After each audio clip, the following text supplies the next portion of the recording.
नमस्कार। तुलसी माता की कहानी। हिंदू धर्म में तुलसी पवित्र और महत्वपूर्ण स्थान रखती है। पौराणिक कथा के अनुसार तुलसी एक समय में देवी लक्ष्मी का अवतार थी और उनका नाम वृंदा था। उनका विवाह जलंधर नामक एक राक्षस से हुआ था। जलंधर देवताओं के लिए एक बड़ा संकट था, क्योंकि उसकी शक्ति उसकी पत्नी वृंदा के पतिव्रत धर्म में थी। उसकी पत्नी के कारण वह अजय था और उसे कोई भी हराने में सक्षम नहीं था, यहाँ तक कि देवता लोग भी। कहानी में आता है कि देवताओं ने जलंधर का वध करने के लिए भगवान विष्णु से सहायता मांगी। भगवान विष्णु ने जलंधर को हराने के लिए वृंदा का पतिव्रत भंग करने की योजना बनाई। विष्णु ने जलंधर का रूप धारण किया और वृंदा के पास पहुँचे। वृंदा ने उन्हें अपना पति मान करके उनका सत्कार किया, जिससे उसका पतिव्रत भंग हो गया। उसी समय शिवजी ने जलंधर का वध कर दिया।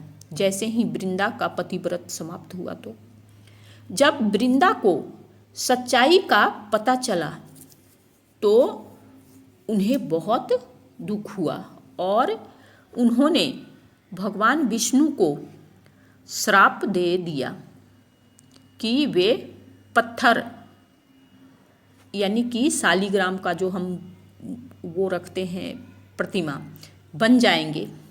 विष्णु ने उनके इस पतिव्रत का सम्मान करते हुए वृंदा को आशीर्वाद दिया कि वे हमेशा तुलसी के रूप में पूजित होंगी और तुलसी उनके बिना अधूरी मानी जाएगी। इसी कारण विष्णु पूजन में तुलसी का विशेष स्थान है और शालिग्राम के साथ तुलसी के साथ पौधे की पूजा की जाती है। जहाँ हम तुलसी के पौधे रखते हैं वहाँ शालिग्राम होना बहुत ही ज़रूरी है। इस प्रकार तुलसी का एक पवित्र पौधा माना जाता है और साथ में भगवान विष्णु की पत्नी के रूप में भी माना जाता है। अपने यहाँ मान्य है, माता तुलसी को शालिग्राम के बिना अधूरा माना जाता है। भगवान शालिग्राम के साथ उनकी शादी बहुत धूमधाम से हिंदू लोग रचाते हैं और उत्साह मनाते हैं और भारतीय घरों में इसे माता के रूप में पूजा जाता है। तुलसी माता की पूजा से न केवल धार्मिक लाभ होता है, बल्कि इस पौधे के कई औषधीय गुण भी होते हैं जो स्वास्थ्य के लिए लाभकारी है। एक और अन्य कहानी में बताती हूँ मैं कि तुलसी का क्या महत्व है। बहुत समय पहले की बात है। एक गांव में तुलसी नाम की एक महिला रहती थी। वह अपने गांव में हर किसी की मदद करती थी, चाहे वह धनी हो या गरीब। उसका दरवाजा सभी के लिए हमेशा खुला रहता था। तुलसी के पास विशेष गुण था। उसकी बातों में इतनी मिठास और सच्चाई होती कि लोग उसके पास आते और अपनी परेशानियां साझा करते थे।